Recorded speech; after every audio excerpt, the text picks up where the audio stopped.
कल different social media platforms पे एक सिंध गवर्नमेंट का एक फेक किस्म का नोटिफिकेशन भी चल रहा था कि tomorrow we will open all the industry. Welcome viewers, my name is Mohammad Isaac Rashid and you are watching my YouTube channel. Pakistan stock market showed today a very phenomenal performance. It added almost 1000 points at one point and when it closed there were some 950 plus points in green. और Indian market Sensex की अगर बात करें that also added over 1000 points और जब बंद हुई तो उसके भी 1000 पॉइंट्स के करीब ऐड हो चुके थे, ग्रीन में बंद हुई. और इसके पीछे अगर रीजंस पे जाएं तो कुछ तो मार्केट के नेचुरल फिनोमेनाज होते हैं. There comes a rebound after every correction और वो रीबाउंड के भी कुछ रीजंस होती हैं. और उन रीजंस में जो है अभी ऑयल आज नज़र आया. ऑयल हैज़ क्रॉस $17 पर बैरल राइट नाउ. और अगर ब्रेंट ऑयल की बात करें that has cross over $25. That is a very good omen for the market. लेकिन अगर वर्ल्ड वाइड मार्केट्स की बात करें तो अभी सारी नेगेटिव में नज़र आ रही हैं. और उसकी एक रीज़न कोरोना जो डेथ्स हैं उनमें एक बड़ी अपवर्ड ट्रेजेक्टरी नज़र आई है. और कल डिफरेंट सोशल मीडिया प्लेटफॉर्म्स पे एक सिंध गवर्नमेंट का एक फेक किस्म का नोटिफिकेशन भी चल रहा था कि tomorrow we will open all the industry. और लेकिन बाद में एक रिबटल आ गया गवर्नमेंट की तरफ से, तरदीद आ गई कि हमने ऐसा कुछ नहीं करना और ऐसा कोई there is nothing like that on the cards as well. और एक वर्ल्ड वाइड एक जो बुलिश सेंटिमेंट था और होना भी चाहिए था वो यही था कि बहुत से कंट्रीज़ ने लाइक न्यूजीलैंड, नेदरलैंड्स और other industrial nations they announce to ease their lockdown a bit. और वो ऐसे नज़र आ रहा था smart lockdown, Dubai like lockdown की तरफ बढ़ रहे सारे.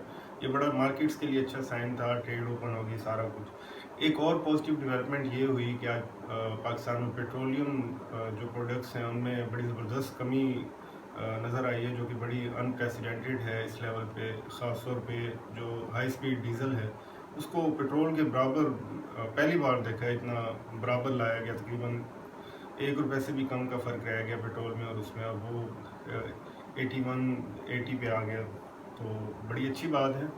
ये इसके बड़े अच्छे नताइज हैं because of jump in oil. तो लोग आजकल ऑयल मार्केटिंग कंपनीज और इवन सम एक्सप्लोरेशन कंपनीज के पीछे बड़ा पड़े हुए हैं पाकिस्तान स्टॉक एक्सचेंज में. और ये बहुत से मैंने ऐसे लोगों को भी देखा जो जब पीएसओ पोल या ओजीडीसीएल की पीपीएल की जब प्राइसेस हाई भी होती हैं फिर भी एंट्री ले रहे थे. पीएसओ की कुछ नेगेटिव रिजल्ट्स आए, बड़ी ज़बरदस्त कमी थी. और क्वार्टर वाइड तो बहुत ही बुरे रिज़ल्ट आए हैं और 9 मंथ्स में थोड़े सेटिस्फैक्टरी रिज़ल्ट्स हैं. उसके बावजूद भी बड़ी हाई डिमांड मार्केट में देखने में नज़र आई है. और ये लोग पूछ रहे थे, कुछ लोग बड़े परेशान थे और राइटली सो कि इतने गंदे रिजल्ट्स आने के बावजूद भी इसकी प्राइस में प्लंजिंग नज़र नहीं है. तो इसकी ऑब्वियस रीज़न यही है कि मार्केट में जब बुलिश सेंटीमेंट एक आ रहा होता है तो फिर रिजल्ट्स की केयर भी नहीं की जाती. No one cares about the bad results. जब एक बुलिश सेंटीमेंट हो, इंडेक्स हज़ार पॉइंट्स, कल भी 300-400 पॉइंट्स ऊपर गया, जब इस तरह के सेंटीमेंट्स हो फिर तो नहीं इतना वो करते. हाँ, अगर नॉर्मल इंडेक्स हो, नॉर्मल परफॉर्मेंस चल रही हो फिर तो पीएसओ प्लंज करेगा बड़ा. और इसके अलावा एक और चीज़ मैं यहाँ पे एक चीज़ बताना चाहूँगा, I would like to draw your attention towards it. वो ये है कि आप इंडेक्स के साथ नहीं चलते. मतलब ये है कि लोग अब जो 27,000 इंडेक्स पे जो प्लंजिंग हुई थी, 27 को टच किया था लोएस्ट स्टेप को, उस टाइम पे जो शेयर्स की प्राइसेस थी अभी तक वही माइंड में लेके बैठे हुए हैं. उसको एक बेंचमार्क बना लिया कि वापस निशाद मिल्स लिमिटेड 55 पे 54 पे मिलेगा तो लेंगे. और ये बड़ी एक गलत सोच है क्योंकि हो सकता है उस तरफ जाए ही ना दोबारा प्राइसेस. और अब इंडेक्स अगर 33,000 पे है या 34 के करीब है तो उस हिसाब से निशाद मिल्स की यही 70 प्लस प्राइस बनती है. और यहाँ से अगर 40,000 की तरफ जाएगा फिर तो आपको इस प्राइस पे मिलेगा ही नहीं दोबारा. मैं ये नहीं कह रहा कि index won't go down again. मैं ये जस्ट कहना चाह रहा हूँ कि आप एक डायनेमिक थिंकिंग लेके चला करें। इंडेक्स के साथ साथ प्राइसेस बदलती हैं। ऐसे नहीं होता कि इंडेक्स 34,000 पे and you are searching for 55। एक और क्वेश्चन बड़ा पूछा गया सोशल मीडिया पे which also told me that our new investor is not doing any kind of research. तो मुझे बड़ी डिसअपॉइंटमेंट हुई, वो ये थी कि साजगार इंजीनियरिंग का शेयर बड़ा नीचे आया हुआ था।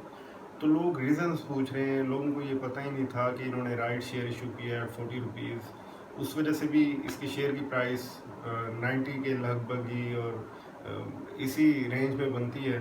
तो 90 पे भी शो हुआ हमें। और उसके अलावा इनकी फैक्ट्री भी बंद है लॉकडाउन की वजह से, और ऑटो इंडस्ट्री वैसे ही बुरान में है।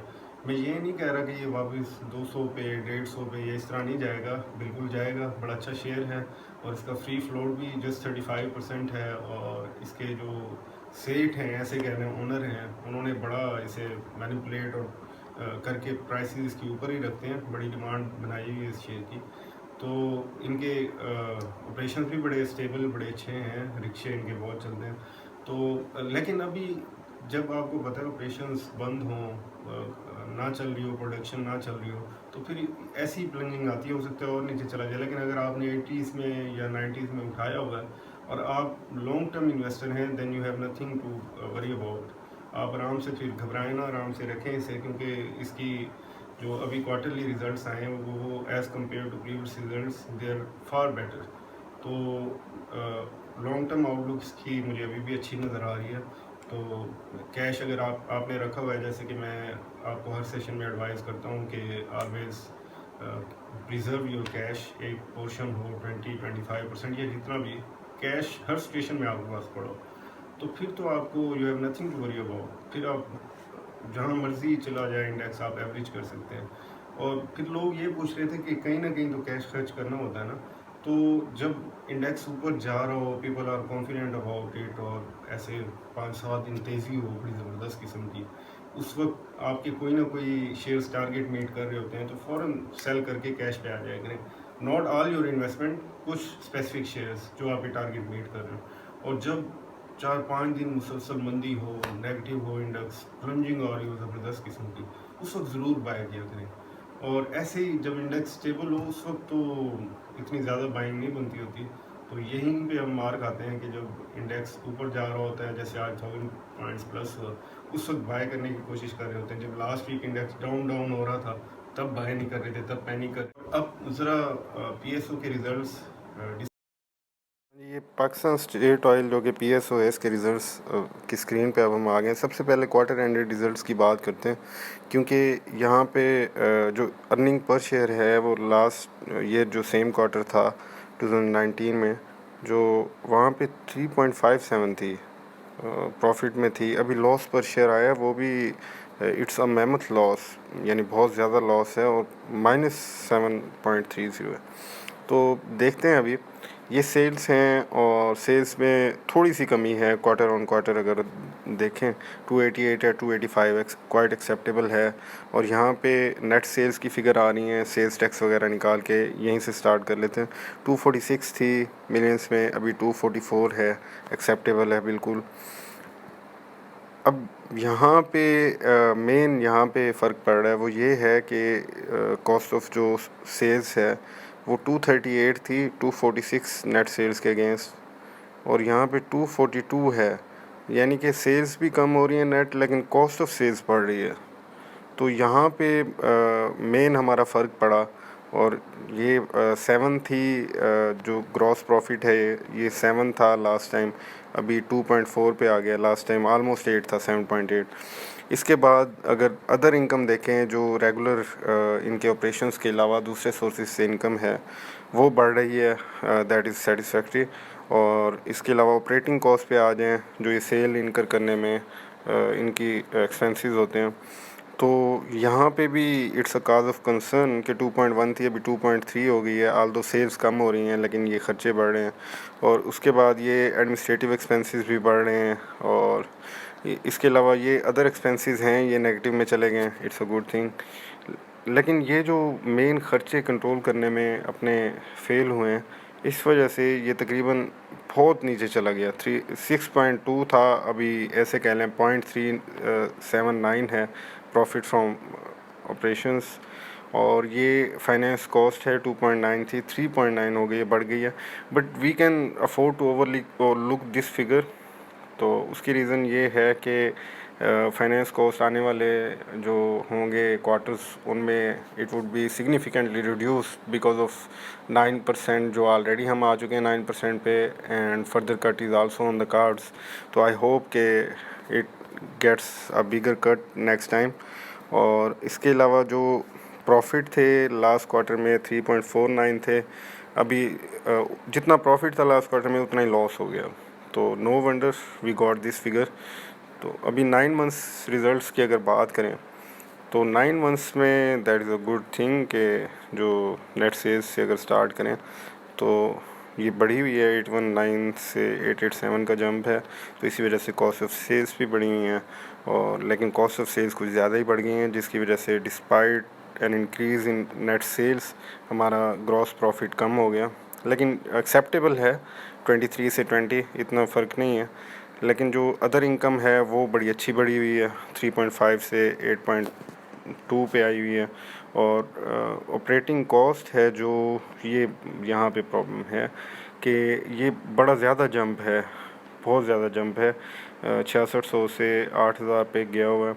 और एडमिनिस्ट्रेटिव एक्सपेंसेस पे भी अच्छा खासा इंक्रीज़ है। तो इसी वजह से जो प्रॉफिट फ्रॉम ऑपरेशंस हैं इनमें इतनी ज़्यादा इंक्रीज़ नहीं है, लेकिन चलो प्रॉफिट में ही है अभी। फाइनेंस कॉस्ट आलमोस्ट 1/3 बढ़ी हुई है, लेकिन we can afford to again overlook on that figure, क्योंकि नेक्स्ट क्वार्टर्स में ये कम हो जाएगी और काफ़ी कम हो जाएगी, हाफ हो जाएगी। और इसके अलावा फिर इधर आएँ, मेन जो चीज़ है इधर आएँ, ये आधी हुई है जो अर्निंग पर शेयर है। और इसकी ऑब्वियस रीज़न फाइनेंस कॉस्ट में इंक्रीज़ है, क्योंकि यहाँ तक तो सेम आ रही हैं फिगर्स। तो ये थी इसकी फ़िगर। और ये इसके शेयर में प्लंजिंग मार्केट के बुलिश सेंटिमेंट की वजह से नहीं आया अभी। Let's see what market gives us in the coming weeks. अगर मार्केट खुदा न खास्ता नेगेटिव हुई तो ये शेयर बहुत ज़्यादा प्लंज करेगा इनके बैड रिजल्ट्स की वजह से। But if the market keeps on going on the upward trajectory then no one cares about the bad results। और इसकी बड़ी हाई डिमांड है, जो एक बड़ी वल्नरेबिलिटी नज़र आ रही है ऑयल सेक्टर में, कभी ऊपर कभी नीचे, उसकी वजह से लोग इसमें बड़ा फ्यूचर देख रहे हैं, नो मैटर द कॉस्ट।